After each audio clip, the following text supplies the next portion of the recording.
So let's talk about chapter 1 from your Cipani and Shock text, basic principles. So the question here is, what is wrong with traditional interpretations about problem behavior? And in this particular text, they really talk about like the medical model versus like ABA principles. So are we looking at, diagnoses or the cause of behaviors as being a result? Or are we really looking at behavior in terms of the environment and the context variables, right? So we know that particular behaviors are exhibited more with individuals with autism, right? But then to say that they exhibit those behaviors because they have autism, when we should be looking at it as, they exhibit those behaviors because of something that has happened in the environment, the antecedent. The cornerstone for understanding why. So what are those maintaining contingencies that are maintaining those behaviors, right? And as you've talked about in your Cooper text, right, all behavior serves a function. And I believe in ABA 601, they talked about, that circular reasoning from the Skinner on cognition article. So saying he does it or he exhibits a tantrum because he has autism really negates an analysis of the contextual factors.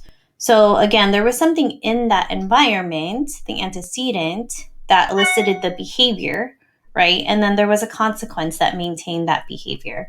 So again, it is important to know, maybe what the diagnosis is. So I know with autism, right, I know that maybe there's some inflexibility, some rigidity. So they might tantrum more when their routines are interrupted, right? But there was something in that immediate environment that happened right before that behavior occurred.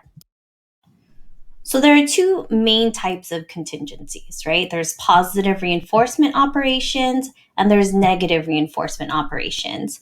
And within those two contingencies, right, in positive reinforcement, you're adding something to the environment that increases the likelihood of that behavior occurring again in the future.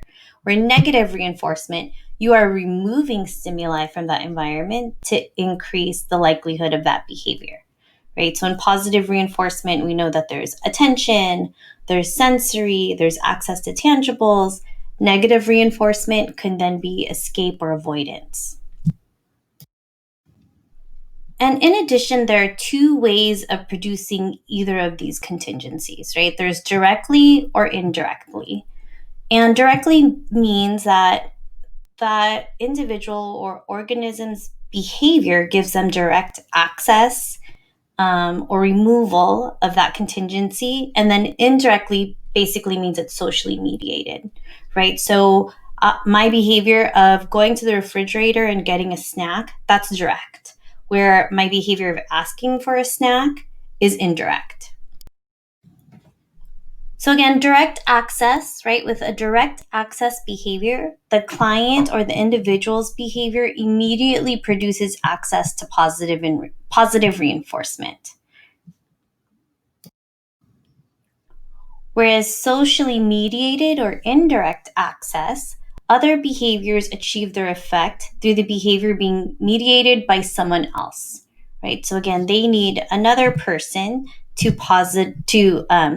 get access to that positive reinforcement. And the same applies for direct escape, right? So the behavior of that individual produces direct termination of existing environmental events or termination of an aversive event. And so that serves as a direct escape function. And then that behavior is strengthened or increased because of the ability to end those events. And then indirect escape behaviors or socially mediated escape behaviors.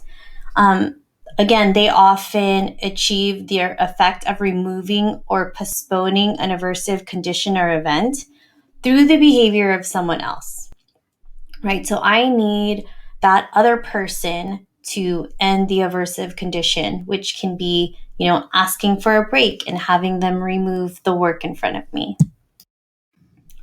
And then there are EOs or establishing operations, which are the antecedent context, right? So Establishing operations would also be referred to as motivating operations.